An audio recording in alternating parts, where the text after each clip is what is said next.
Hi there guys and gals, good day to each every one of you. One sunny late afternoon. As usual, I'm here now in the junk shop.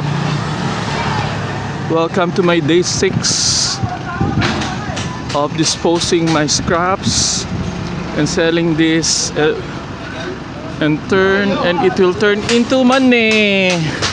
There it is.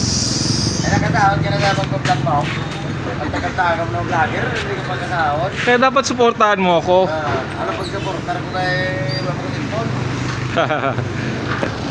Guys, welcome to my day 6. You know what? Good thing that I've been disposing all my scraps, this kind of empty boxes, because I had noticed and I found out just this late morning some of my empty boxes are having termites. They are eating it little by little. So good thing I've been disposing it now. And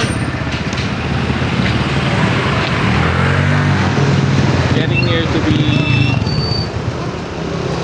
take it all away here in the junk shop. I still have two bundles of empty boxes, and I have some little to sort of, and afterwards I'm gonna sell egg trays. Thank you for watching. Thank you for all the wonderful blessings that you gave to me, all the trials and challenges that I passed.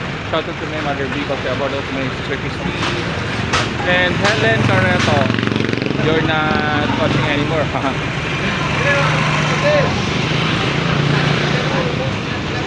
And then, so there it goes. Just kind of a little bit of, what's this? A little bit of sacrifice. Bye for now.